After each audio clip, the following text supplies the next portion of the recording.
mañana sale en la televisión el secretario de Energía o el director general de Pemex diciendo que ya hubo una ronda, la ronda 3, por ejemplo, donde se licitó, así lo dicen, petróleos, pozos petroleros, y que eso le trajo a nuestro país 20,000 millones de dólares, por ejemplo. Lo que no dicen es que eso que se vendió barato ya no va a ser. Sus ganancias, sus utilidades, la renta petrolera ya no va a ser, gracias, para el pueblo de México.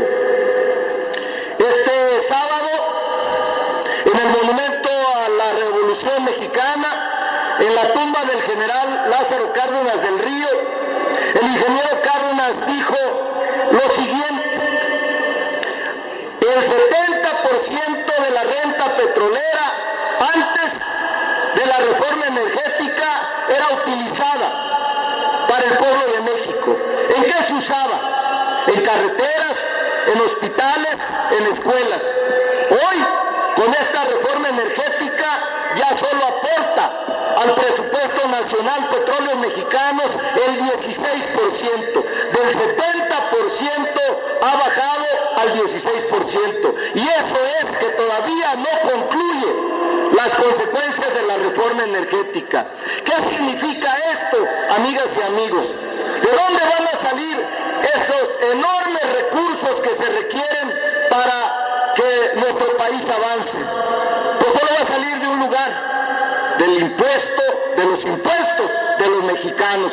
De ahí que esta expropiación, nuevamente esta privatización que se dio, o esa expropiación que se hizo al pueblo de México con la reforma energética del 12 de diciembre del 2013, es una puñalada a los intereses nacionales.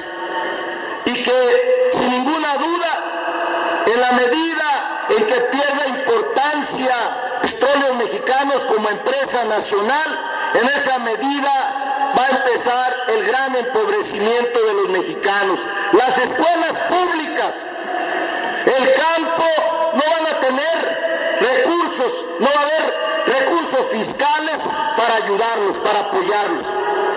Por eso es cierto que el campo y la escuela pública son fundamentales para nuestro país, como aquí se dijo.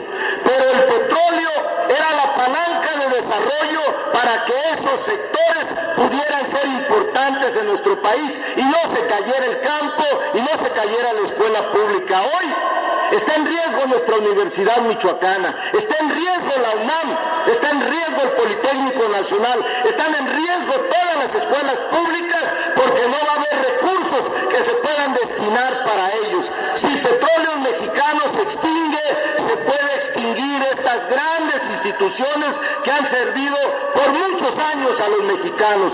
Por eso, amigas y amigos, yo les digo que este 20 de marzo, en el 64 aniversario del asesinato vil de Abraham Martínez Soto, la mejor manera en que debemos de recordarlo es resguardando esos principios, es viniendo a este evento a hacer militancia, a hacer fe de lo que es el movimiento cardenista, de lo que fue en ese momento o lo que representó para el pueblo de México y lo que debe volver a representar. Por eso, amigas y amigos, yo se los digo que tenemos una gran cita con la historia. Y esa cita con la historia es que resguardemos al ejido, a la comunidad indígena, que defendamos la escuela pública y que recuperemos el petróleo y la electricidad para las mexicanas y para los mexicanos. Muchas gracias, amigas y amigos.